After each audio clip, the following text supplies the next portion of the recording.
Alliance Marathi church Bhusawal आणि विशेष करून संडे स्कूल यांच्यातर्फे मी पुन्हा एक वार आजच्या ह्या असणाऱ्या ऑनलाईन गृह उपासनेमध्ये आपल्या सर्वांचं प्रभू येशू ख्रिस्ताच्या नावामध्ये या ठिकाणी स्वागत करत आहे। प्रिय बंधू आणि भगिनींनो, आज तुम्ही माझ्या अवतीभोवती ही सर्व बालचमू या ठिकाणी पाहत आहात। याचं कारण हेच आहे, आज मंडळी म्हणून आम्ही सुद्धा बालदिन ह्या ठिकाणी साजरा करत आहोत आणि म्हणून सर्व मान महिमा गौरव आदर आणि सन्मान सर्व समर्थ परमेश्वराला देऊ।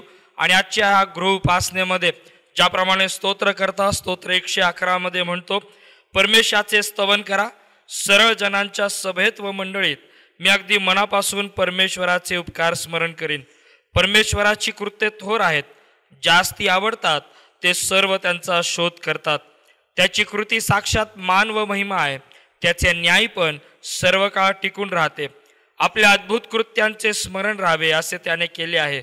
परमेश्वर दयाळू व कनवाळू आहे, त्याने आपले भय धरणाऱ्यास अन्न दिले आहे। तो आपला करार सदा स्मरतो, त्याने आपल्या लोकास राष्ट्रवतना दाखल देऊन आपल्या कृत्यांचे सामर्थ्य दाखवले आहे। त्यांच्या हातची कृत्ये साक्षात सत्य व न्याय आहेत, त्याची सर्व विधी विश्वसनीय आहेत। ते सदा सर्व काळ अढळ असे आहेत, ते सत्याने व सरळपणाने नेमलेले आहेत। त्याने आपल्या लोकास उद्धारदान पाठवून दिले आहे, त्याने आपला करार सर्व काळचा नेमला आहे। त्याचे नाव पवित्र व भययोग्य आहे। परमेश्वराचे भय ज्ञानाचा आरंभ होय, त्याप्रमाणे जे वर्ततात त्या सर्वांस सुबुद्धी प्राप्त होते। त्याचे स्तवन सर्व काळ चालते। या आपण सर्वजण डोळे झाकूया आणि प्रार्थनेमध्ये वेळ घालवूया। डोळे झाकू आणि प्रार्थना करू। जिवंत देव बापा, आम्ही पुन्हा एक वार ख्रिस्त येशूच्या नावामध्ये तुझे आभार मानतो, तुझी उपकार स्तुती करतो की आज पुन्हा एक वार प्रभू, आज मंडळी म्हणून आम्ही या ठिकाणी बालदिन साजरा करत असताना आम्ही सर्व मान महिमा गौरव आदर आणि सन्मान तुला देतो। यासाठी जिवंत देव बापा की आज पुन्हा एक वार तुझ्या भक्तीमध्ये रममाण होण्यासाठी तुझी कृपा तू आम्हाला पुरवलीस, तू आमचा सहाय्यकर्ता मार्गदर्शक पुढारी झालास। याबद्दल देव बापा आम्ही तुझे आभार मानतो। प्रार्थना करतो देव बापा की आजची असणारी उपासना प्रभू येशूच्या नावामध्ये आशीर्वादाची तू कर। गायलं जाणारं प्रत्येक गीत, वाचण्यात येणारा शास्त्रभाग, त्यावर होणारं मनन आणि चिंतन, प्रभूजी घरोघरी असणारी दानर्पणाची सेवा आहे, उपकार स्तुतीची सेवा आहे, साक्षीची सेवा आहे, ही प्रत्येकाची सेवा येशूच्या नावामध्ये प्रभू तू आशीर्वादाची तू कर आणि तुझ्या नावाला गौरव प्राप्त करून घे। आज विशेष करून प्रभूजी स्तुती आराधनेमध्ये आज ही सर्व लेकरं प्रभू तुझ्या आराधनेमध्ये आम्हाला चालवत असताना प्रभू विशेष करून या प्रत्येक लेकराला तुझा वरदस्त तू दे। तुझ्या कृपेच्या तुझ्या असणाऱ्या वधस्तंभाच्या पडछायामध्ये प्रत्येकाला तू राख आणि तुझ्या नावाला गौरव करून घे। पुन्हा एक वार प्रभू आम्हा प्रत्येकाला आणि प्रभू आज जे जे लोक जो परिवार प्रभूजी ऑनलाईन भक्तीमध्ये समाविष्ट होत आहे, ऑनलाईन भक्तीमध्ये भाग घेत आहे, त्या प्रत्येकाला प्रभूजी भेटणारा तू आमचा जिवंत दे बाप तू हो। सर्व काही तुझ्या हातामध्ये देत धन्य तारणारा आमचा प्रभू येशू ख्रिस्त, त्याच्याद्वारे प्रार्थना केली म्हणून तू ऐक, amen. Alliance Marathi church Bhusawal Sunday school तर्फे आपल्या सर्वांचं या भक्तीमध्ये स्वागत आहे। परमेश्वराच्या स्तुतीसाठी आपण प्रथम गीत घेणार आहोत, वंदा वंदा।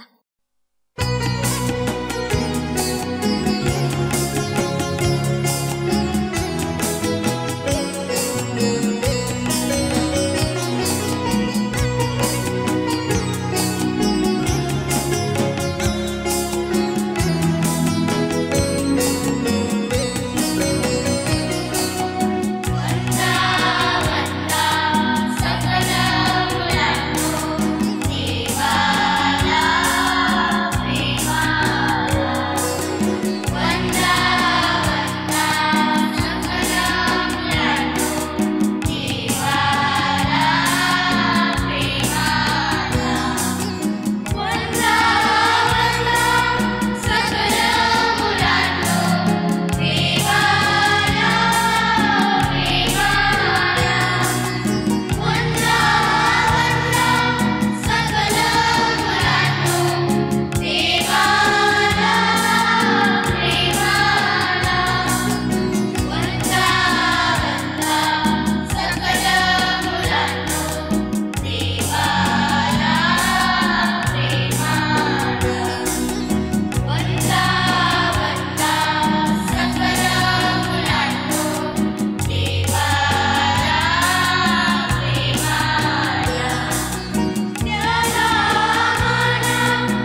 आता आपण परमेश्वराच्या स्तुतीसाठी दुसरं गीत घेणार आहोत.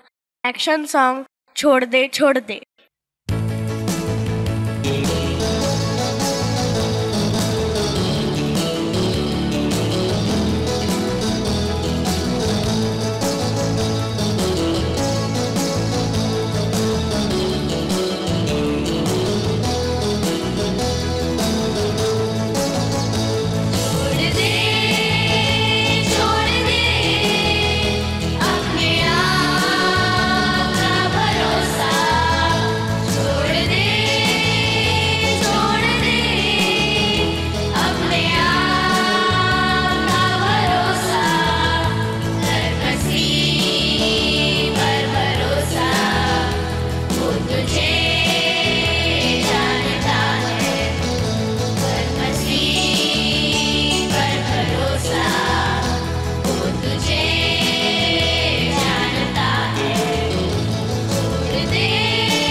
चला आपण परमेश्वराच्या वचनाकडे जाण्या अगोदर आपले समर्पण परमेश्वराकडे करूया आणि एक वर्शिप सॉन्ग घेऊया.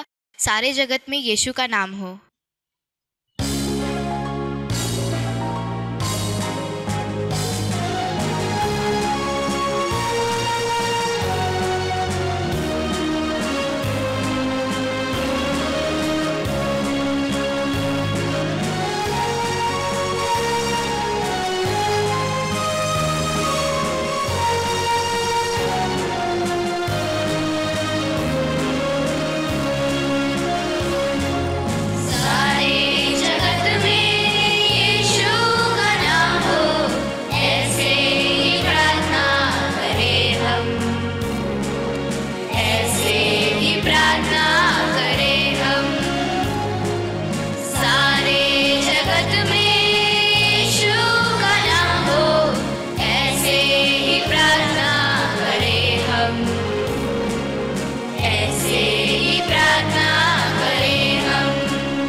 प्रभू येशू ख्रिस्ताच्या नावामध्ये पुन्हा एक वार आपल्या सर्वांचं आजच्या ह्या ऑनलाईन गृह उपासनेमध्ये सर्वांचं ह्या ठिकाणी मी स्वागत करतो. या आपण डोळे झाकू आणि पुन्हा एक वार आपलं लक्ष सर्वसमर्थ परमेश्वराकडे लावू. यासाठी आजचं येणारं वचन हे देवबापाने आम्हा प्रत्येकासाठी आशीर्वादाचं करावं आणि आमची असणारी जी आत्मिक भूक आहे ती आत्मिक भूक त्याने भागवावी, त्यासाठी विशेष करून आपण प्रार्थना करूया. डोळे झाकूया आणि प्रार्थना करू. जिवंत देवबापा, आम्ही पुन्हा एक वार ख्रिस्त येशूच्या नावामध्ये तुझे आभार मानतो की आज पुन्हा एक वार तुझ्या असणाऱ्या समक्षतेमध्ये येत असताना प्रभू तू आमच्या संगती उभा आहेस, तू आमच्या संगती ह्या ठिकाणी उपस्थित आहेस. याबद्दल प्रभू आम्ही तुझ्या नावाला धन्यवाद देतो, तुझी उपकार स्तुती करतो. आजची संपूर्ण भक्ती देवबापा ज्याप्रमाणे तू आत्तापर्यंत आशीर्वादाची केलीस प्रभू, आजच्या ह्या असणाऱ्या सर्व गोष्टींच्याद्वारे तू आम्हाला आत्मिक जीवनामध्ये आमची वृद्धी करत आहेस. आम्ही त्याबद्दल तुझे आभार मानतो. देवबापा, आम्ही प्रार्थना करतो की आज तुझ्या वचनाकडे लक्ष केंद्रित करत असताना प्रभू आम्हा प्रत्येकाचे अंतःचक्षु तू उघड.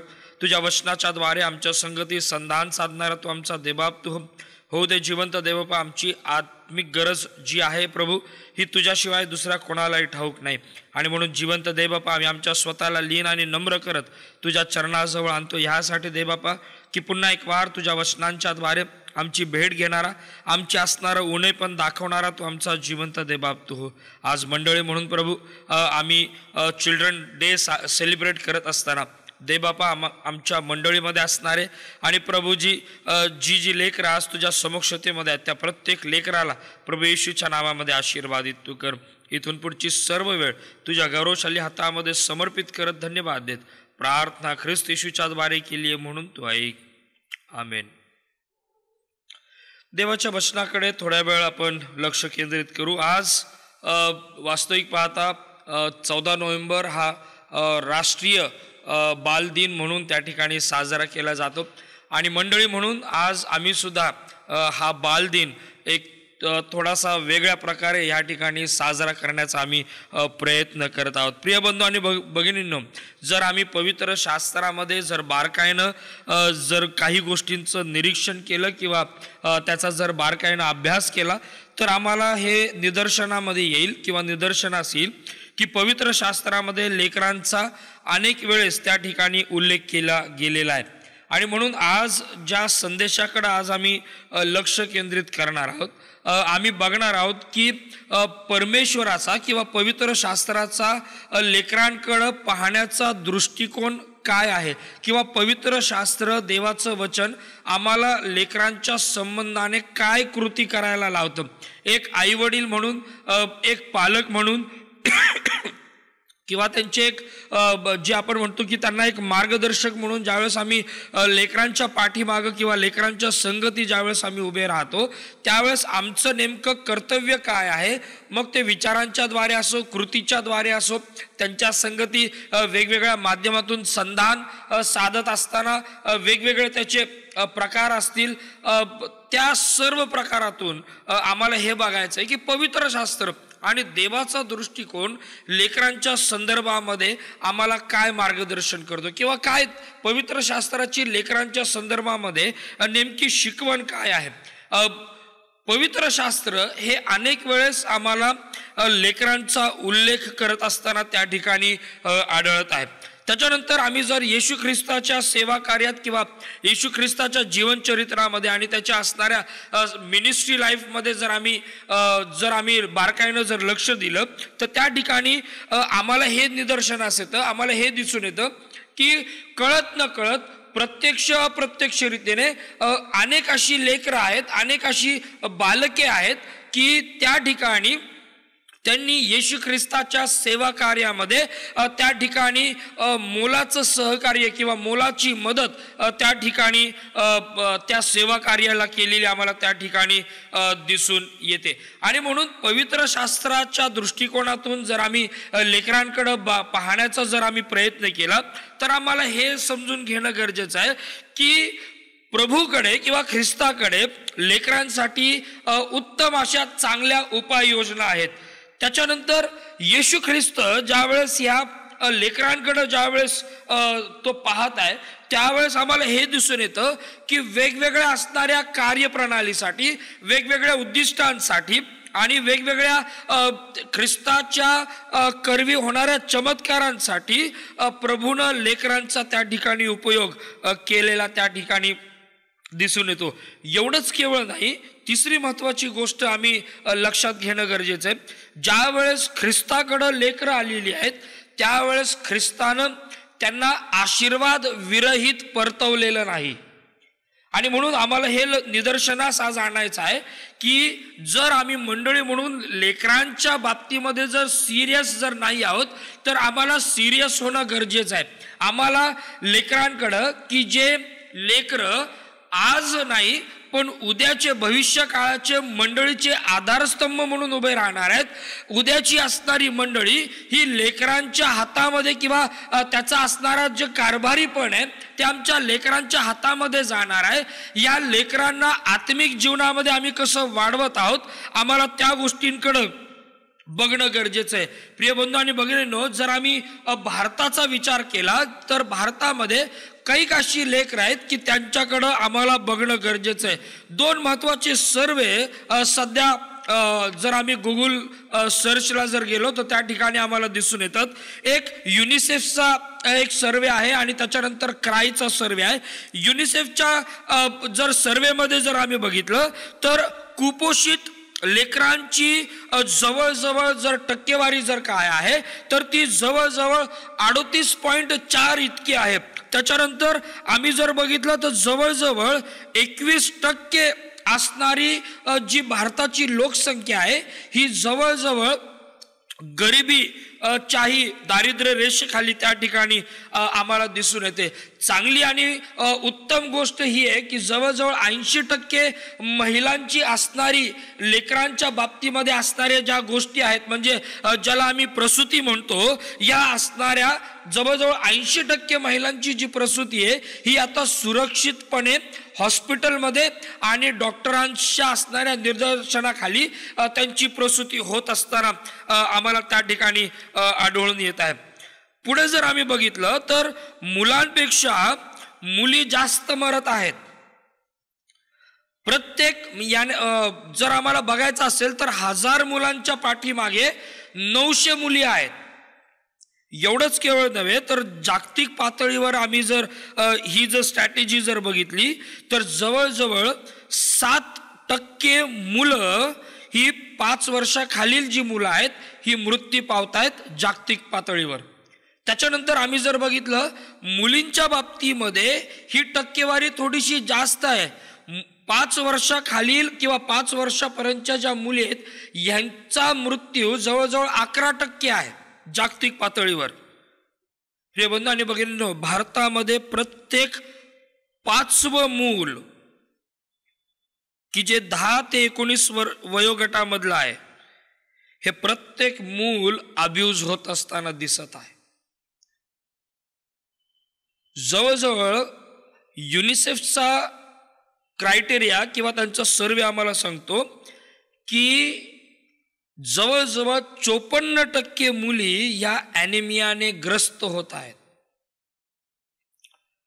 क्रायचा 2006चा जर रिपोर्ट आम्ही बघितला तर त्या ठिकाणी जी लेकरं आहेत ही लेकरांची क्राईम होण्याची जी संख्या आहे ती जवळजवळ 18,967 इतकी आहे 2006 मध्ये.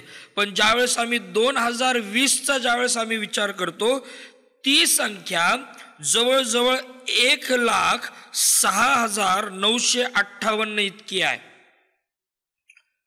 500% पेक्षा जास्त क्राईम हा 10 वर्षामध्ये वाढलेला हा दिसून येते, क्रायचा रिपोर्ट आहे. त्याच्यानंतर 50% पेक्षा जास्त क्राईम जो आहे हा केवळ मुलांच्या बाबतीमध्ये जो क्राईम रिपोर्ट आहे हा 50% पेक्षा जास्त हा केवळ 5 राज्यांमध्ये आहे. किडनॅपिंग, लेकरांचं किडनॅपिंग जे ते 49% आहे. रेप जे आहेत ते 18% आहेत. लहान मुलींची छेडछाड करणं हे जवळजवळ 11% आहे. इतर जर आम्ही बघितलं तर जवळजवळ बाकीचे 20% आम्हाला या इतर गोष्टींमध्ये, मग त्याच्यामध्ये मला वाटतं कमी वयातील मुलींना पळवून नेणं आहे, त्यांच्यावर आरोप प्रत्यारोप करून त्यांचं जीवन, त्यांचं शरीर मलिन करणं आहे. बाकीच्या बऱ्याच गोष्टी त्या ठिकाणी आहेत. केवळ महाराष्ट्रामध्ये 2016 मध्ये 2370 केसेस रजिस्टर झालेल्या आहेत. विदाउट रजिस्टर किती केसेस असतील आपल्याला माहित नाही. ILOचा सर्वे त्या ठिकाणी सांगतो भारतामध्ये चाइल्ड लेबर जी टक्केवारी आहे ती जवळजवळ 3.9% आहे.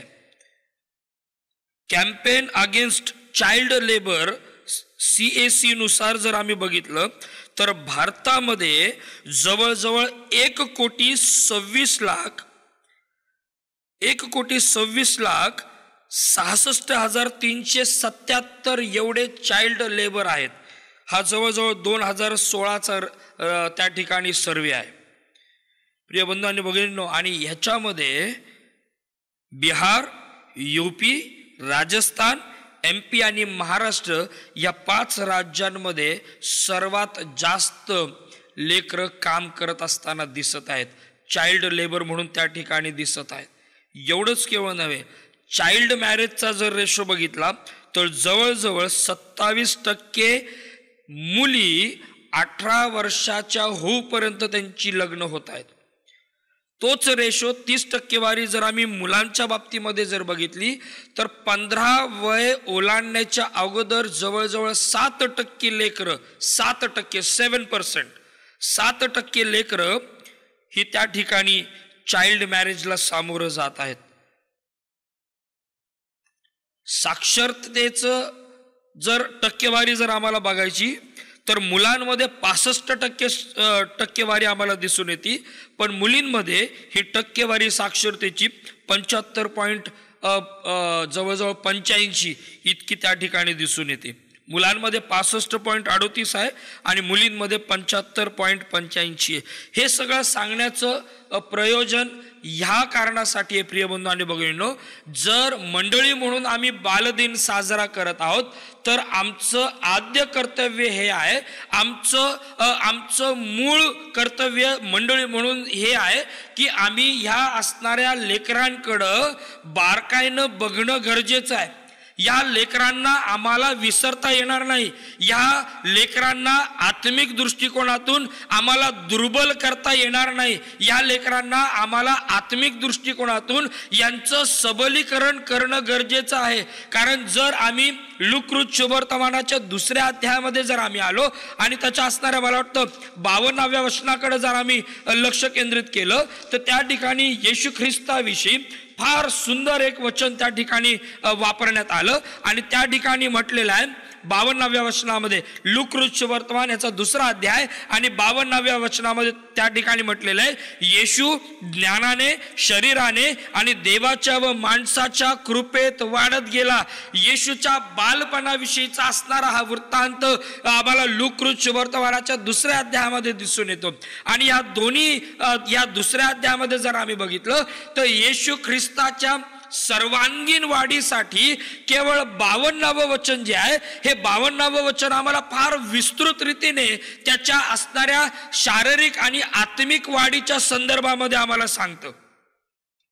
आणि म्हणून प्रिय बंधू आणि भगिनींनो, जे 2 शास्त्रभाग तुमच्या समोर व्हॉट्सअपच्या द्वारे आलेले आहेत, अनुवादाचं पुस्तक याचा 6वा अध्याय आणि त्याच्या 4थ्या वचनापासून ते 9व्या वचनापर्यंत आणि मत्ती कृत शुभवर्तमान याचा 18वा अध्याय आणि त्याच्या 1ल्या वचनापासून ते 5व्या वचनापर्यंत, या दोन्ही शास्त्र भागाकडे या बालदिनाच्या दिवशी आम्हाला बघणं गरजेचं आहे की नेमकी परमेश्वराची लेकरांच्या बाबतीमध्ये इच्छा काय आहे.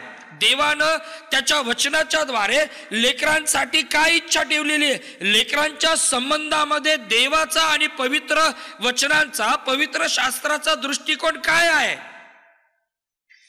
आणि म्हणून माझी आज विनंती आहे त्या सर्व आई वडिलांना की जर अजूनही आम्ही आमच्या लेकरांना देवाच्या दृष्टिकोनामध्ये जर वाढवत नसू तर आम्हाला वाढवायला पाहिजे. लेकरांना देवाच्या दृष्टिकोनामध्ये वाढवणं गरजेचं आहे. कारण प्रिय बंधू आणि भगिनींनो, मत्तेकृत शुभवर्तमान याचा 18वा अध्याय आणि त्याच्या असणाऱ्या त्या पहिल्या 3 वचनांमध्ये जर आम्ही बघितलं, आपण काढूया आणि जर बायबल असेल तर जरूर तो शास्त्रवाक काढा. मत्तेकृत शुभवर्तमान याचा 18वा अध्याय आणि पहिली 5 वचनं मी आपल्यासाठी वाचतो. त्या ठिकाणी म्हटलेलं आहे, त्यावेळेस शिष्य येशूकडे येऊन म्हणाले, स्वर्गाच्या राज्यात सर्वात मोठा कोण? तेव्हा त्याने एका बाळकाला बोलावून त्याला त्यांच्यामध्ये उभे केले आणि म्हटले, मी तुम्हाला सांगतो, तुमचा पालट होऊन तुम्ही बाळकांसारखे झाल्याशिवाय स्वर्गाच्या राज्यात तुमचा प्रवेश होणारच नाही. यास्तव जो कोणी स्वतःला या बाळकासारखे नम्र करीतो तो स्वर्गाच्या राज्यात सर्वात मोठा होय. आणि जो कोणी माझ्या नावाने अशा एखाद्या बाळकाला जवळ करतो तो मला जवळ करतो. प्रिय बंधू आणि भगिनींनो, एक महत्वाची गोष्ट आम्हाला ह्या ठिकाणी दिसत आहे. स्वर्गाच्या राज्याला जर कुठल्या गोष्टीनं कंपेअर केला असेल तर ते बालकांच्या असणाऱ्या स्वभावाशी त्यांना कंपेअर केलेलं आहे. आणि म्हणून येशू या असणाऱ्या त्याच्या शिष्यांना त्या ठिकाणी तो सांगत आहे आणि तो म्हणत आहे की जो कोणी ह्या बाळकासारखा होणार नाही तोपर्यंत स्वर्गाच्या राज्यात त्यांचा प्रवेश होणारच नाही. येशू फार स्पेसिफाय करून म्हणतो, तो म्हणतो की स्वर्गाच्या राज्यात प्रवेश होणारच नाही. कधी होईल? जर बाळकासारखं आम्ही जोपर्यंत होत नाही तोपर्यंत. आणि म्हणून प्रिय बंधू आणि भगिनींनो, आम्हाला ह्या शास्त्र भागाकडे आज लक्ष देणं गरजेचं आहे. ह्या असणाऱ्या वचनांकडे आज लक्ष देणं गरजेचं आहे. आणि म्हणून ह्या आजच्या असणाऱ्या संदेशाकडे लक्ष केंद्रित करत असताना आपण हा विचार करूया की जी लेकरं देवानं आम्हाला दिलेली आहेत त्या लेकरांचं संगोपन करत असताना काय ते संगोपन मी देवाच्या दृष्टिकोनामध्ये करत आहे का? काय ते संगोपन पवित्र शास्त्र आधारित आहे का? आज आम्हाला स्वतःला आई वडील म्हणून, पालक म्हणून रिमाइंड करणं गरजेचं आहे.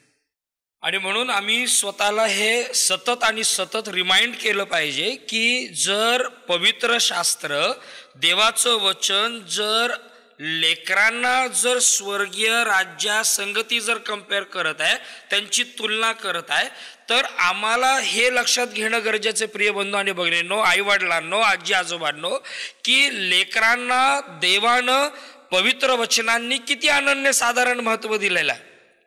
आणि म्हणून ह्या लेकरांकडे ज्यावेळेस आम्ही लक्ष केंद्रित करत आहे त्याच्याकडे आम्हाला बारकाईनं बघणं गरजेचं आहे. दुसरी महत्वाची गोष्ट, जर आम्ही पवित्र शास्त्राचा अजून बारकाईनं जर कसून अभ्यास केला तर आम्हाला नीतिसूत्रेच्या पुस्तकामध्ये आणि पौलाच्या लिखाणामध्ये वारंवार आम्हाला हे लक्षात येतं की प्रत्येक वेळेस नीतिसूत्र लिहिणारा लेखक आणि संत पाऊल हे लिहित असताना माझ्या मुलांनो ही शब्द वारंवार आम्हाला देवाच्या वचनामध्ये पवित्र आत्म्याच्या प्रेरणेने लिहिलेली आढळत आहेत. आणि म्हणून आम्हाला हे समजून घेणं गरजेचं आहे की देवाचं वचन किती अनन्यसाधारण ह्या लेकरांसाठी उभं आहे. आणि म्हणून काही महत्वाच्या गोष्टी मी जस्ट तुम्हाला एक ग्लिम्स म्हणून या ठिकाणी सांगतो आणि त्याच्यानंतर आपण मूळ संदेशाच्या असणाऱ्या टेक्स्टकडे आपण लक्ष केंद्रित करू. या ठिकाणी जर आम्हाला बघायचं असेल तर आम्हाला हे लक्षात घेणं गरजेचं आहे, जी लेकरं आम्हाला दिलेली आहेत ही लेकरं ही देवाची सर्जनशील योजना आहे. उत्पत्तीचा ग्रंथ याचा पहिला अध्याय आणि त्याचं 28वे वचन जर आम्ही काढलं तर त्या 28व्या वचनामध्ये जी देवानं आम्हाला दिलेली जी योजना आहे त्या योजनेच्या संदर्भामध्ये सर्वसमर्थ परमेश्वर आदाम आणि हवे संगती बोलताना आम्हाला दिसतो. तो म्हणतो देवाने त्यास आशीर्वाद दिला, देव त्यास म्हणाला फलद्रूप व्हा, बहुगुणित व्हा, पृथ्वी व्यापून टाका व ती सत्तेखाली आणा.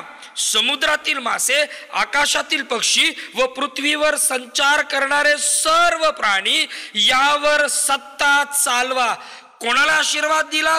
कोणाकडे जबाबदारी दिली? तर ती कुटुंबाकडे जबाबदारी दिली.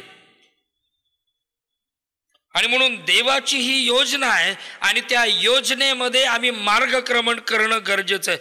दुसरी महत्वाची गोष्ट, कुटुंबासाठीची देणगी जर काय असेल तर ती देणगी आम्हाला स्तोत्रसंहिता याचा 127वा अध्याय आणि त्याच्या असणाऱ्या 3ऱ्या वचनामध्ये आम्हाला त्या ठिकाणी पाहायला मिळतं. स्तोत्रसंहिता 127 आणि त्याचं जे 3रं वचन आहे त्या 3ऱ्या वचनामध्ये येण्याप्रमाणे म्हटलेलं आहे. तो म्हणतो की पहा, संतती ही परमेश्वराने दिलेलं धन आहे, पोटचे फळ त्याची देणगी आहे. प्रिय बंधू आणि भगिनींनो, पवित्र शास्त्रामध्ये कुटुंबाला एक अद्भुत देणगीविषयी पवित्र शास्त्र बोलतं. देवानं कुठल्या तरी वेगळ्या देणगीविषयी त्या ठिकाणी नाही सांगितलं. देवानं कुठल्या तरी फळाविषयी, वेगळ्या फळाविषयी त्या ठिकाणी नाही सांगितलं. प्रिय बंधू आणि भगिनींनो, स्तोत्रकर्ता 127व्या स्तोत्रामध्ये म्हणत असताना 3ऱ्या वचनामध्ये तो म्हणत असताना म्हणतो, पहा, संतती ही परमेश्वराने दिलेलं धन आहे. आणि म्हणून लेकरांना परमेश्वराने धनासंगती तुलना केलेली आहे. संततीला परमेश्वराने त्या धनासंगती त्याची तुलना केलेली. एवढंच केवळ नव्हे तर त्याच वचनामध्ये जर बघितलं तर त्या ठिकाणी म्हटलेलं आहे, पोटचे फळ त्याची देणगी आहे. प्रिय बंधू भगिनींनो, लेकरं ही कुटुंबाला दिलेली देणगी आणि फळ आहे. ही देवाची लेकरं ही देवाची सर्जनशील योजना आहे. दुसरी महत्वाची गोष्ट, कुटुंबासाठी परमेश्वरानं दिलेली देणगी आणि फळ जर काय असेल तर ती संतती आहे, लेकरं आहे. तिसरी महत्वाची गोष्ट, लेकरांना जर कशाची गरज असेल तर सुयोग्य पवित्र शास्त्राधारित सुशिक्षणाची आणि ख्रिस्त केंद्रित मार्गदर्शनाची. नीतिसूत्र याचा 22वा अध्याय आणि त्याच्या 6व्या वचनामध्ये जर आम्ही लक्ष केंद्रित केलं, नीतिसूत्र याचा 22वा अध्याय आणि त्याच्या 6व्या वचनामध्ये त्या ठिकाणी म्हटलेले, मुलाच्या स्थितीस अनुरूप असे शिक्षण त्याला दे, म्हणजे वृद्धपणीही तो त्यापासून परावृत्त होणार नाही.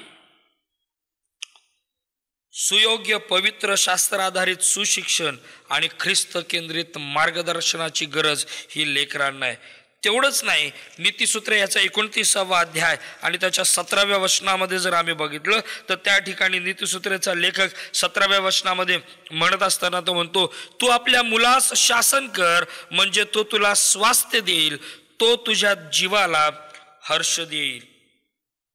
आणि म्हणून चौथी महत्वाची गोष्ट आहे, लेकरांना शिस्तप्रिय जीवनाची गरज आहे. लेकरांना शिस्तप्रिय जीवनाची गरज आहे. एवढंच केवळ नव्हे, गणनेच्या पुस्तकामध्ये जर आम्ही आलो आणि त्याच्या 32व्या अध्यायाकडे जर आम्ही लक्ष केंद्रित केलं आणि या 32व्या अध्यायाच्या असणाऱ्या 17व्या वचनाकडे जर आम्ही बारकाईनं जर बघितलं तर त्या ठिकाणी लिहिणारा लेखक या गणनेच्या पुस्तकामध्ये 17व्या वचनामध्ये तो म्हणतो, तरी इस्रायल लोकांना स्वस्थानी नेऊन पोचवीपर्यंत आम्ही स्वतः हत्यारबंद होऊन त्यांच्या आघाडीस चालू, मात्र आमची मुले बाळे या देशातील लोकांच्या भीतीमुळे तटबंदी नगरात राहतील.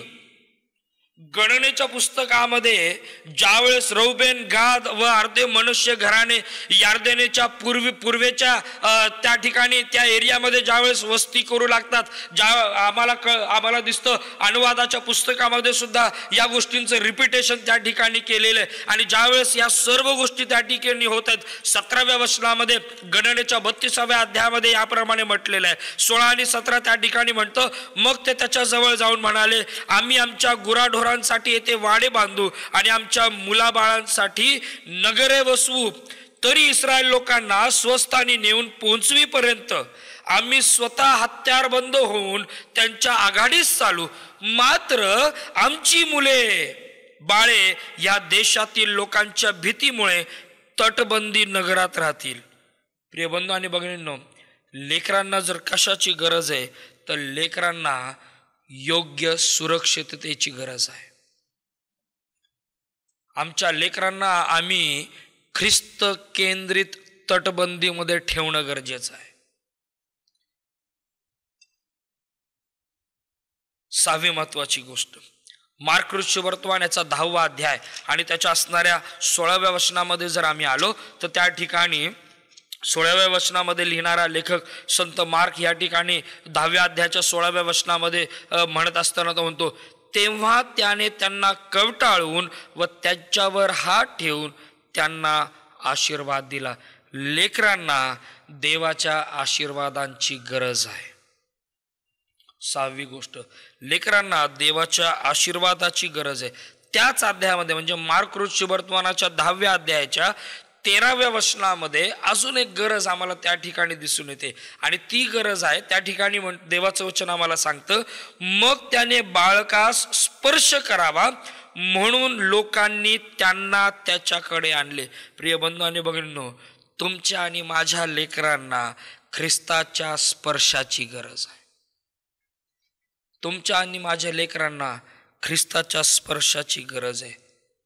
त्या लोकांनी त्यांच्या लेकरांना बाळकांना स्पर्श करावा, येशूने त्यांना स्पर्श करावा म्हणून त्यांनी त्यांना त्याच्याकडे आणले.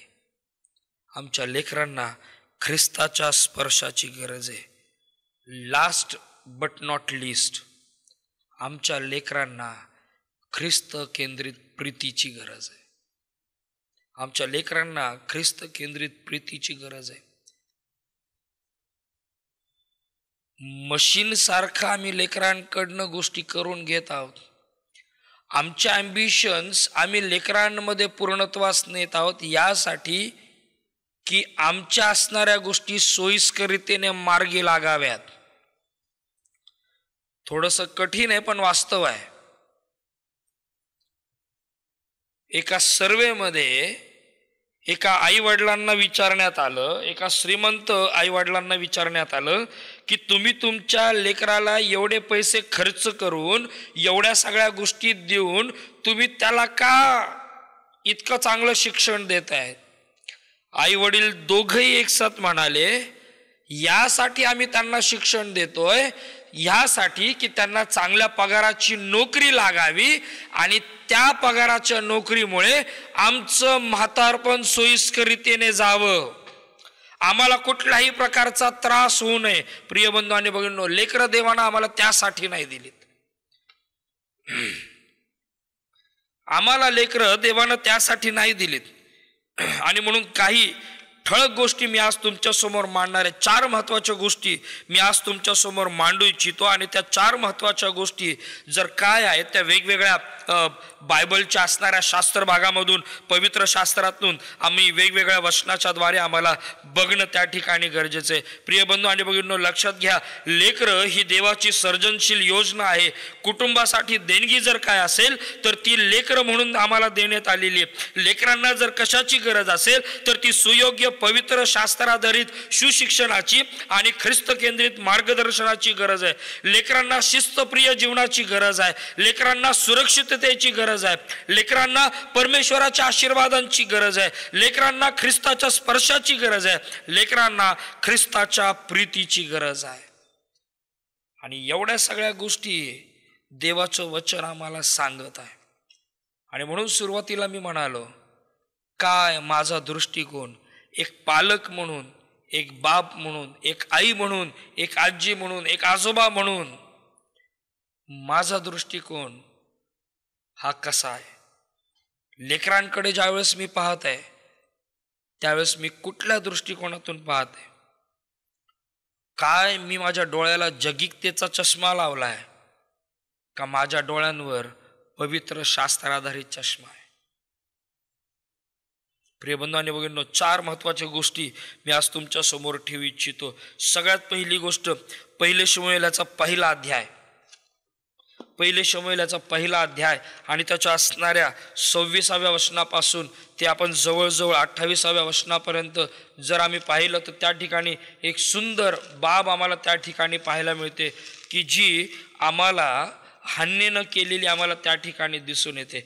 जर आम्ही बारकाईनं जर बघितलं पहिले शमूएल याचा पहिला अध्याय आणि त्याच्या 26व्या वचनामध्ये जर आम्ही आलो आणि त्याच्या 28व्या वचनापर्यंत जर आम्ही वाचत गेलो, आपल्याला माहिती आहे की ज्यावेळेस हन्ना ही जी स्त्री होती हिला मूल होत नव्हतं. एल्कानाला 2 पत्नी होती, एक होती पनिन्ना आणि दुसरी होती हन्ना. पनिन्नाला लेकरं होती पण हन्नाला लेकरं होत नव्हती आणि ती प्रत्येक वेळेस ज्या वेळेस देवाच्या मंदिरी जात त्यावेळेस ती ओक्साबोक्शी त्या ठिकाणी रडत असे. ती त्या ठिकाणी देवाकडे आक्रंदन करत असे, देवाकडे त्या ठिकाणी मूल मागत असे. देवानं तिची प्रार्थना ऐकली आणि देवानं तिला गोंडस असं शमूएल बाळ तिच्या पदरामध्ये त्या ठिकाणी टाकलं. शमूएल बाळ देऊन ह्या असणाऱ्या हन्नेला देवानं आशीर्वादित केलं. आता हन्नेनी काय केलं? हन्नेनी ह्या शमूएल बाळाला घेतलं. 24व्या वचनामध्ये बघा त्या ठिकाणी ती म्हणाली, त्याचे दूत तोडिल्यावर ती त्यास घेऊन गेली. तिने 3 गोरे, 1 एफाभर सपीठ, 1 बुदलाभर द्राक्षारस बरोबर घेतला आणि ती शिलो येथे परमेश्वराच्या मंदिरी मुलास घेऊन गेली. तो त्यावेळी केवळ बालक होता. 25वं वचन म्हटलेलं आहे, त्यांनी गोरा बळी दिला आणि त्या बालकास एलीकडे नेले. तेव्हा हन्ना म्हणाली, लक्षात घ्या मी पुढे जे सांगणार आहे ते खूप सुंदर आहे. त्या ठिकाणी म्हटलं, तेव्हा हन्ना म्हणाली, माझे स्वामी, आपल्या जीविताची शपथ, माझे स्वामी, जी स्त्री आपल्या जवळ येथे उभी राहून परमेश्वराची प्रार्थना करीत होती तीच स्त्री मी आहे. ह्याच बालकासाठी मी प्रार्थना करीत होते. परमेश्वराकडे जे मागणे मी केले ते त्याने मला दिले आहे. तसेच नीट लक्षात घ्या, हन्नेचे स्टेटमेंट्स काय नीट लक्षात घ्या. तसेच मीही या बालकास परमेश्वराच्या स्वाधीन केले आहे. हन्नेचं डिसिजन लक्षात घ्या प्रिय बंधू आणि भगिनींनो. कैक वर्षानंतर देवानं दिलेलं मूल आता ती देवाला सुपूर्त करत आहे. ती म्हणती, तसेच मीही या बालकास परमेश्वराच्या स्वाधीन केले आहे. तो परमेश्वरास अमरण दिला आहे. तो परमेश्वरास आमरण दिला आहे. तेव्हा एल्कानाने तेथे परमेश्वराची आराधना केली. हन्नाने घेतलेला निर्णय आणि त्या हन्नेच्या पतीची परमेश्वराकडे केली गेलेली आराधना, आपलं मूल, पोटचं मूल देवाला अर्पण करून दिलं आणि ते पण कसं? आमरण. प्रिय बंधू आणि भगिनींनो, पहिली महत्वाची गोष्ट या पहिल्या असणाऱ्या शमूएलाच्या पहिल्या अध्यायामधून आम्हाला जर काय शिकायची, सगळ्यात पहिली गोष्ट, आमच्या लेकरांना प्रभूच्या सानिध्यामध्ये सोडणं गरजेचं आहे. लेकरांना प्रभूच्या सानिध्यामध्ये सोडा.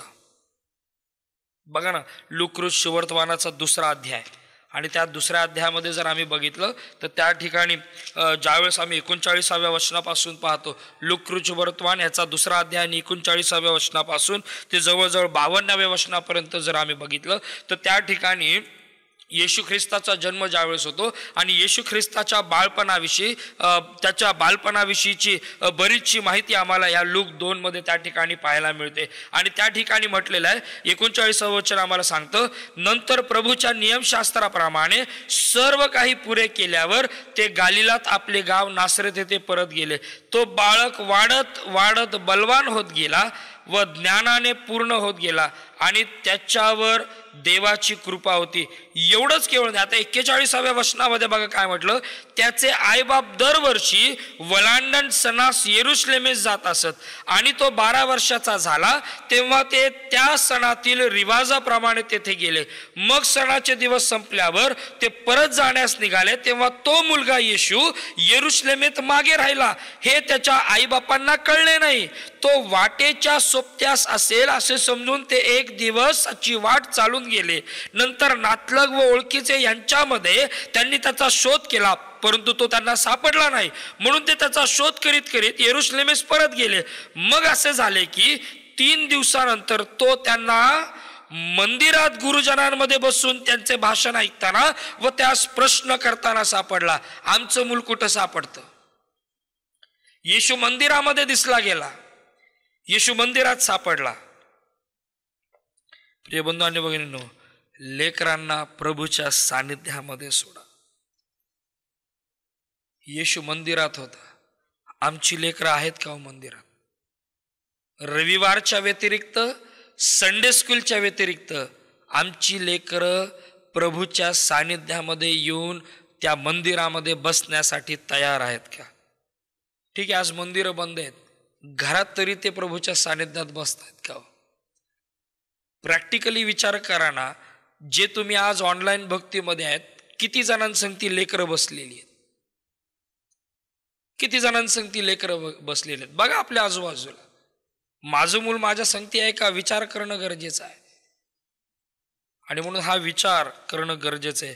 लेकरांना प्रभूच्या सानिध्यामध्ये सोडणं गरजेचं आहे. दुसऱ्या गोष्टीकडे आपण लक्ष केंद्रित करू. योहान वर्तमान याचा 6वा अध्याय आणि त्याच्या 9व्या वचनाकडे आपण थोडंसं लक्ष केंद्रित करू. योहान वर्तमान याचा 6वा अध्याय आणि त्याच्या 9व्या वचनाकडं जर आम्ही लक्ष केंद्रित केलं तर त्या ठिकाणी 5,000 जे भोजन करण्यात आलेलं आहे किंवा देण्यात आलेलं आहे तो वृत्तांत आम्हाला त्या ठिकाणी दिसतो. 9व्या वचनामध्ये असं म्हटलेलं आहे, योहान वर्तमान 6वा अध्याय आणि 9व्या वचनामध्ये येण्याप्रमाणे म्हटलेलं आहे, येथे एक लहान मुलगा आहे, त्याच्याजवळ जवाच्या 5 भाकरी व 2 मासळे आहेत, परंतु त्या इतक्यांना कशा पुरणार? येशू म्हणाला, लोकांना बसवा. त्या ठिकाणी पुष्कळ गवत होते. तेव्हा तेथे जे सुमारे 5,000 पुरुष होते ते बसले. प्रिय बंधू आणि भगिनींनो, 9व्या वचनाकडे जर आम्ही बारकाईनं लक्ष केंद्रित केलं तर आम्हाला त्या ठिकाणी दिसून येतं की 5,000 जे पुरुष आहेत, केवळ पुरुष त्या ठिकाणी ज्यांची संख्या त्या ठिकाणी सांगितलेली आहे, या लोकांना त्या ठिकाणी जेवण देण्याच्या असणाऱ्या गोष्टी त्या ठिकाणी चालू आहेत. आणि बराच वेळ झालेला आहे, बराच दिवस झालेला आहे आणि हे सर्व लोक येशू संगती त्या ठिकाणी बसून त्याचं वचन ऐकत आहेत. तो जे बोलत आहे ते ऐकत आहेत. प्रसंग अतिशय कठीण आहे. आर्थिक बाबतीमध्ये सुद्धा त्या गोष्टी तेवढ्या पुरेशा शिष्यांकडे नाहीयेत. अशा वेळेस एक लेकरू पुढे येतं आणि आपल्याकडच्या असणाऱ्या त्या 5 भाकरी आणि 2 मासाळ्या या येशूच्या हातामध्ये सुपूर्त करतं. 5 भाकरी आणि त्या असणाऱ्या 2 मासाळ्या येशूच्या हातामध्ये देऊन टाकतं. प्रिय बंधू आणि भगिनींनो, दुसरी महत्वाची गोष्ट काय शिकायची माहिती आहे का? आई वडिलांना नीट लक्षात घ्या. विनंती आहे, आपल्या लेकरांना प्रभूच्या सेवा कार्यासाठी जे आम्हाला मोलवान वाटतं ना ते द्यायला शिकवा. प्रभूच्या सेवा कार्यासाठी लेकरांना द्यायला शिकवा. आत्तापासूनच द्यायला शिकवा. दान टाकायला आत्ताच शिकवा. योग्य प्रकारचं दान टाकण्यासाठी आत्ताच शिकवा. सेवा करायला आत्ताच शिकवा. मदत करायला आत्ताच शिकवा. क्षमा मागायला आत्ताच शिकवा. एकमेकांवर प्रीती करायला आत्ताच शिकवा. आणि म्हणून ज्यावेळेस आम्ही अनुवादाच्या पुस्तकामध्ये बघतो ना, अनुवादाचं पुस्तक याचा 6वा अध्याय आणि त्याच्या असणाऱ्या 4थ्या वचनापासून जर आम्ही पाहिलं तर आम्हाला बारकाईने ह्या सर्व गोष्टी आम्हाला त्या ठिकाणी पाहायला मिळतात. आणि म्हणून अनुवादाच्या पुस्तकामध्ये अनुवादाचा लेखक त्या ठिकाणी म्हणत असताना म्हणतो, हे इस्रायला श्रवण कर, आपला देव परमेश्वर हा अनन्य परमेश्वर आहे. तो आपला देव परमेश्वर ह्याच्यावर पूर्ण मनाने, पूर्ण जीवाने व पूर्ण शक्तीने प्रीती कर. ज्या गोष्टी मी तुला आज बजावून सांगत आहे त्या तुझ्या हृदयात ठसव आणि त्या तू आपल्या मुलाबाळांच्या मनावर बिंबव. आणि घरी बसलेले असता, मार्गाने चालत असता, निजता उठता त्याविषयी बोलत जा. त्या आपल्या हाताला चिन्ह दाखल बांध आणि आपल्या डोळ्यांच्या मध्यभागी कपाळपट्टी म्हणून लाव. आपल्या दाराच्या बाह्यावर व आपल्या फाटकांवर त्या लिही. प्रिय बंधू आणि भगिनींनो, फार मोठी जबाबदारी देवाचं वचन आम्हाला देत आहे. आमच्या मुलाबाळांच्या मनावर देवाचं वचन बिंबवणं, कोरणं. NIV व्हर्जन मध्ये म्हटलेलं आहे, impress them on your children. प्रिय बंधू आणि भगिनींनो, आम्ही आमच्या लेकरांना काय शिकवत आहोत? आम्ही आमच्या लेकरांना काय शिकवतो? इफिस्करास पत्राचा लेखक 6व्या अध्यायाच्या त्या 4थ्या वचनामध्ये म्हणत असताना फार मार्मिकतेनं तो बोलतो. संत पाऊल या इफिसच्या मंडळीला सांगत असताना तो म्हणतो, विशेष करून बापांना तो म्हणतो, बापांनो तुम्ही आपल्या मुलांना चिरडीस आणू नका, तर प्रभूच्या शिस्तीत व शिक्षणात त्यांना वाढवा. प्रिय बंधू आणि भगिनींनो, आई वडिलांनो, आम्ही आमच्या लेकरांना काय शिकवत आहोत? इकडची थुंकी इकडं करणं शिकवतोय का हो? जगाचे असणारे मातब्बर असणारे विचार आम्ही शिकवतोय? चांगली गोष्ट आहे, खूप चांगली गोष्ट आहे. प्रिय बंधू आणि भगिनींनो, हे कधी शिकवणार? हे कधी शिकवणार? देवाचं वचन हे कधी शिकवणार? प्रिय बंधू आणि भगिनींनो, बारकाईनं लक्ष केंद्रित करूया. इफिस्करास पत्राचा 5वा अध्याय आणि त्याचं असणारं पहिलं वचन जर परत एकदा बारकाईनं जर आम्ही वाचलं तर त्या ठिकाणी लिहिणारा लेखक त्या ठिकाणी फार स्पष्ट रीतीने म्हणतो, तो म्हणतो, तर मग देवाची प्रिय मुले ह्या नात्याने तुम्ही त्याचे अनुकरण करणारे व्हा. प्रिय बंधू आणि भगिनींनो, काय देवाची प्रिय मुलं ह्या नात्यानं काय आमची लेकरं अनुकरण करतात का? प्रिय बंधू आणि भगिनींनो, ते देवाचं अनुकरण कधी करतील माहिती आहे का? ज्यावेळेस ते तुम्हाला अनुकरण करताना बघतील त्यावेळेस. ते देवासाठी कृती कधी करतील माहिती आहे का? ज्यावेळेस ते तुम्हाला आई वडिलांना बघतील की माझे आई आणि वडील देवासाठी कृती करत आहेत. ते कधी द्यायला शिकतील माहिती आहे का? ज्यावेळेस ते पाहतील की माझे मम्मी आणि माझे पप्पा हे देवाला त्या ठिकाणी निस्वार्थपणे देत आहेत, त्यावेळेस ती लेकरं देवाला द्यायला शिकतील. ते देवाच्या मंदिरामध्ये कधी येतील माहिती आहे का? ज्यावेळेस ते पाहतील की माझे आई आणि माझे वडील वेळेमध्ये देवाच्या मंदिरामध्ये उपासनेसाठी जात आहेत, त्यावेळेस ते लेकरं देवाच्या मंदिरामध्ये आनंदाने येतील. आणि म्हणून दुसरी महत्वाची गोष्ट, लेकरांना प्रभूच्या सेवा कार्यासाठी द्यायला शिकवा. पहिले शमूएलाचा 2रा अध्याय जर आम्ही पाहिला, पहिले शमूएलाचा 2रा अध्याय आणि त्या 2ऱ्या अध्यायाच्या असणाऱ्या मला वाटतं 12व्या वचनामध्ये जर आम्ही बघितलं तर त्या ठिकाणी एलीच्या पुत्राविषयी म्हटलेलं आहे. आणि त्या ठिकाणी अतिशय कठीण गोष्ट आम्हाला त्या ठिकाणी दिसून येते. 12वं वचन, पहिले शमूएल 2रा अध्याय आणि 12वं वचन त्या ठिकाणी म्हणतं, एलीचे पुत्र अधम होते. एलीचे पुत्र अधम होते, त्यांना परमेश्वराची ओळख नव्हती. परिणाम काय झाला? सेवा कार्य करत असताना आता 17वं वचन बघा, त्या ठिकाणी म्हटलेलं आहे, हे त्या तरुणांचे पाप परमेश्वराच्या दृष्टीने फार घोर होते, कारण त्यामुळे लोकांना परमेश्वरासाठी अर्पण आणण्याचा वीट आला. आमच्या लेकरांनी इतकं भयानक वागू नये की त्या भयानकतेचा परिणाम इतरांवर होईल आणि इतरांना त्यांच्या कृतीचा वीट येईल. लोकांनी अर्पण आणणं बंद केलं, वीट आला का? तर एलीचे पुत्र अधम होते म्हणून. प्रिय बंधू आणि भगिनींनो, आणि म्हणून अनुवादाच्या पुस्तकामध्ये म्हटलेलं आहे, लेकरांच्या मनावर देवाचं वचन बिंबवा. आजही इस्रायल राष्ट्रामध्ये पायंडा आहे की घरातला जो कर्ता पुरुष आहे तो आपल्या लेकरांना घेऊन वलांडण सणाच्या दिवशी वलांडण सणाचा असणारा इतिहास आणि देवानं त्यांना कसं त्या असणाऱ्या दास्यगृहातून सोडवलं, त्यांची कशी सुटका केली याचा इतिहास त्या ठिकाणी सांगतो आणि देवाची उपकार स्तुती आपल्या लेकरांच्या संगती करतो. प्रिय बंधू आणि भगिनींनो, आमच्या लेकरांना प्रभूच्या सेवा कार्यासाठी द्यायला शिकवा, जसं त्या एका मुलानं केलं आपल्याकडच्या 5 भाकरी आणि 2 मासाळ्या प्रभूच्या हातामध्ये निस्वार्थपणे देऊन टाकल्या, कुठल्याच गोष्टीची अपेक्षा न करता.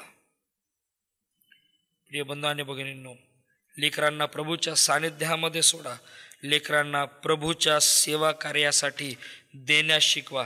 तिसरी महत्वाची गोष्ट, 1 शमूएल याचा 3रा अध्याय आणि 1 ते 9 वचन. बघा आता 1 शमूएल याचा 3रा अध्याय आणि 1 ते 9 वचन. त्या ठिकाणी जर बघितलं तर आता शमूएलाच्या संदर्भामध्ये त्या ठिकाणी बोललेलं आहे आणि त्या ठिकाणी शमूएलाला त्या ठिकाणी परमेश्वराचं बोलावणं येते. ज्यावेळेस एली आता त्या ठिकाणी वृद्ध झालेला आहे, त्याची दृष्टी मंद होऊ लागलेली आहे आणि आता शमूएल बाळ हे त्या ठिकाणी परमेश्वराची सेवा करत असताना आम्हाला त्या ठिकाणी दिसत आहे. ज्यावेळेस आता झोपण्याची वेळ झाली त्यावेळेस त्या ठिकाणी जिथं देवाचा कोश होता त्या ठिकाणी हा शमूएल बाळ त्या ठिकाणी निजला होता आणि त्या ठिकाणी परमेश्वराची हाक त्याला आता ऐकू येत आहे, शमूएला शमूएला. आणि ह्याने एक आज्ञाधारक मुलाप्रमाणे तो त्या ठिकाणाहून उठला आणि एलीकडे गेला आणि एलीकडे वारंवार ज्या वेळेस देवानं हाक मारली त्यावेळेस एलीकडे जाऊन या शमूएल बाळानं कन्फर्म केलं की काय आज्ञा आहे, तुम्ही मला हाक का मारलीत.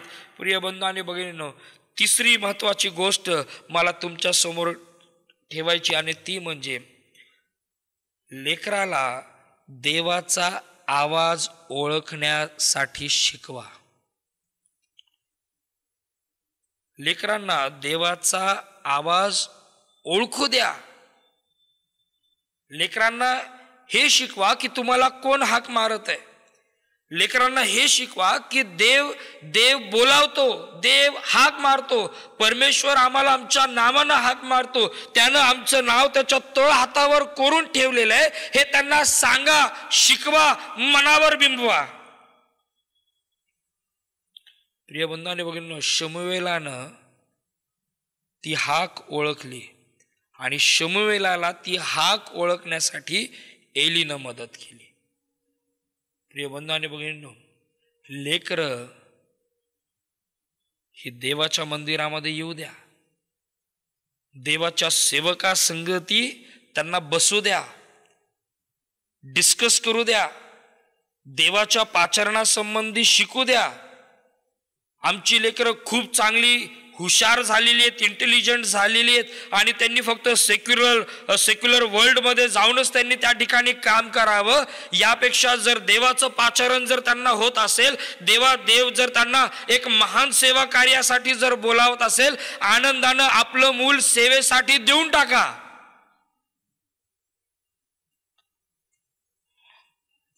शमूएलानं देवाची हाक ओळखली. प्रिय बंधू आणि भगिनींनो, आई वडिलांनो, विचार करा, काय आमचं मूल देवाची हाक ओळखतं का? त्याला कळतं का ही कोणाची हाक आहे? प्रिय बंधू आणि भगिनींनो, आमची मुलं देवाची हाक ओळखत नाहीत याचं कारण हे आहे, कारण आमच्या आई वडिलांनाच मुळात देवाची हाक काय आहे ही माहीत नाही. आमच्या मुलांचं तारण नाही याचं कारण हे, कारण आमच्या आईबापांचं तारण नाही.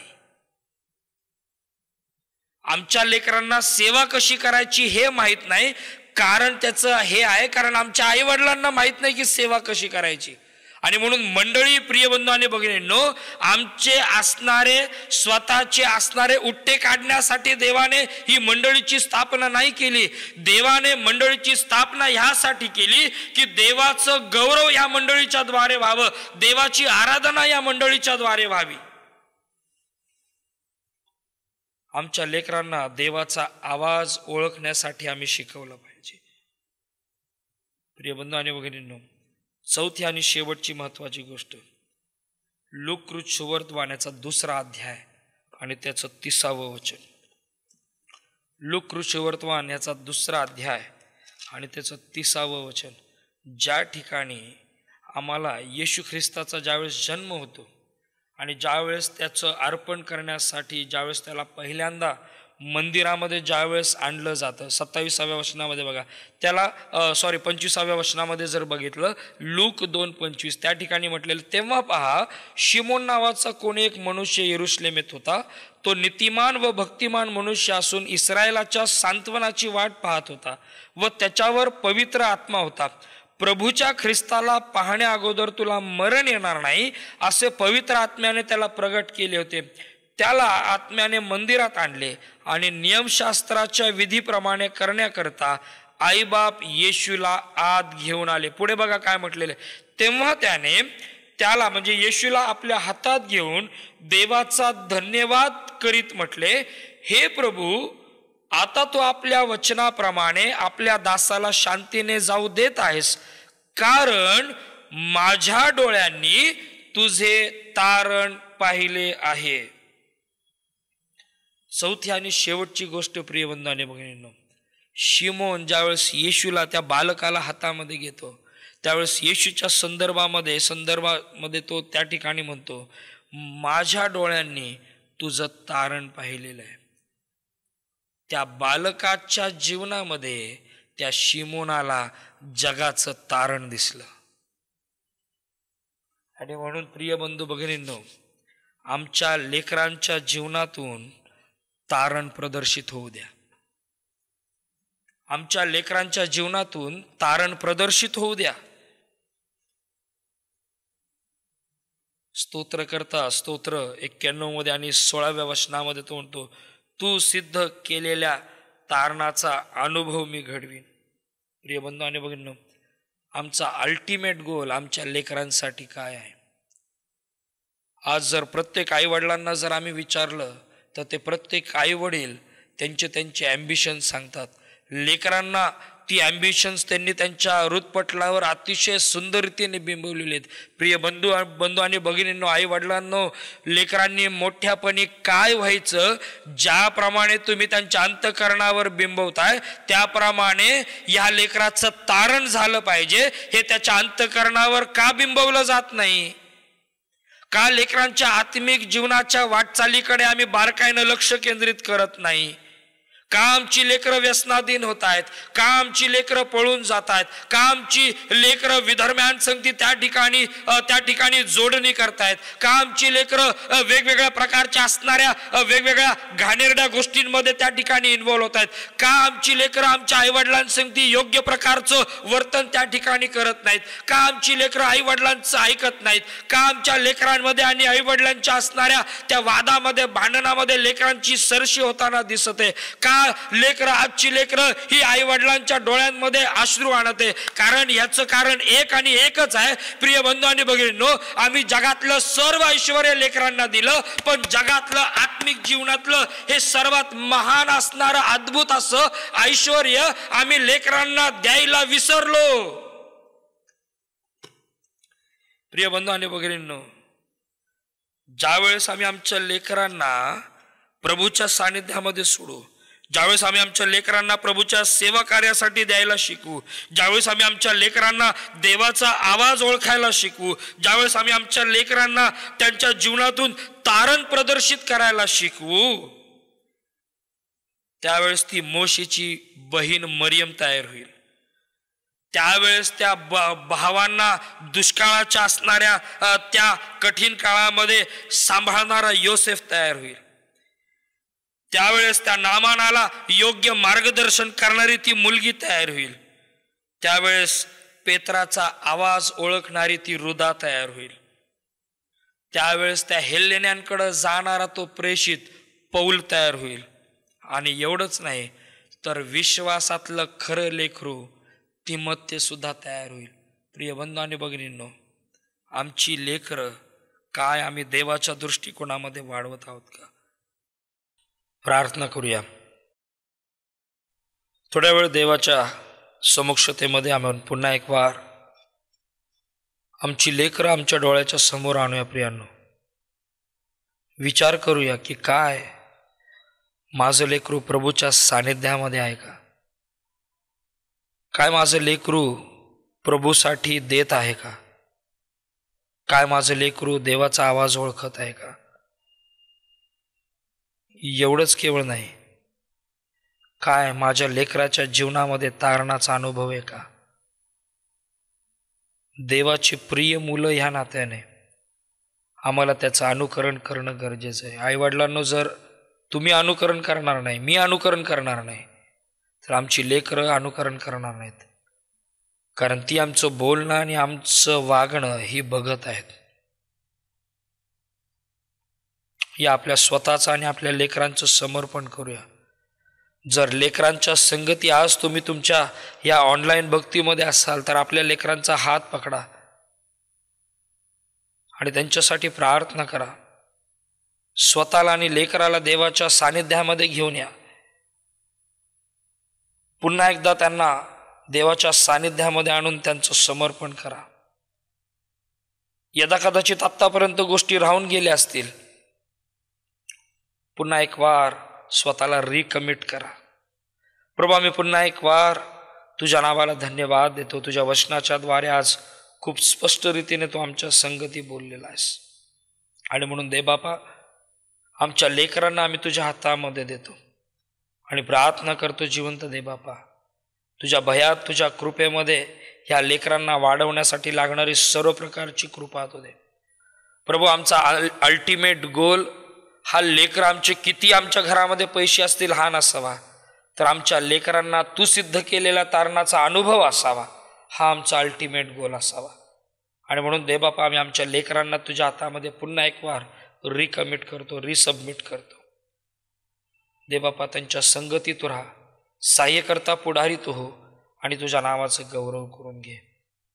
दे बापा, आम्ही प्रार्थना करतो, आज ज्यांनी ज्यांनी दान घेतलेलं आहे, तुला दानार्पण केलेलं आहे, प्रभूजी, त्या प्रत्येकाचं दान येशूच्या नावामध्ये आशीर्वादित तू कर. अनेकांची उपकार स्तुती असेल, स्वनाकाराचं दान असेल, संतोषानं दिलेलं दान असेल, दे बापा, प्रत्येक दान तू आशीर्वादित तू कर आणि त्या दानाचा उपयोग तुझ्या राज्याच्या वाढीसाठी तू करून घे. प्रत्येकाचं कुटुंब आम्ही तुझ्या हातात देतो. अनेक अशी प्रभूजी प्रियजन आहेत की जे प्रभूजी आजारी आहेत, प्रत्येकाचा बिछाना तू बदल. प्रभू, या कोविडपासून प्रभूजी आम्हा प्रत्येकाचं संरक्षण तू कर. आमची मंदिरं लवकरात लवकर उघडली जावीत अशी दया आणि कृपा तू होत आणि तुझ्या नावाचं गौरव करून घे. आम्हा प्रत्येकाच्या लेकरांना आम्ही तुझ्या कृपेच्या अधीन करत धन्यवाद देत. प्रार्थना ख्रिस्त येशूच्या द्वारे केली आहे म्हणून तू आहे. आमेन. हे आमच्या स्वर्गातील पित्या, तुझे नाम पवित्र मानले जाऊ, तुझे राज्य येऊ, जसे स्वर्गात तसे पृथ्वीवर आहे. तुझ्या इच्छेप्रमाणे हो. आमची रोजची भाकर आज आम्हास दे आणि जसे आम्ही आमच्या ऋणास ऋण सोडला आहे तसेच तू आमची ऋणे आम्हास सोड आणि आम्हास परीक्षेत आणू नकोस, तर आम्हास वाईटापासून सोडीव. कारण की राज्य, सामर्थ्य आणि गौरव ही सर्व काळ तुझीच आहे. आमेन. सुवंद्य देवा परात्पर, स्तवा हो त्याला खालीवर, तो बाप पुत्र आत्माचा, त्रेक्याला द्या अनंत.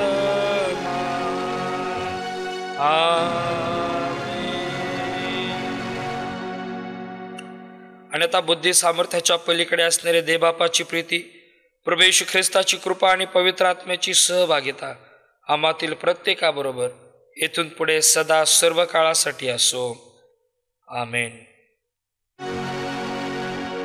Hallelujah,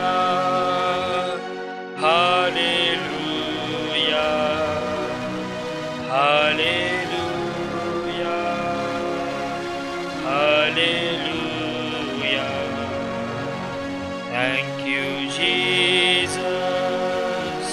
Thank you, Jesus. Thank you.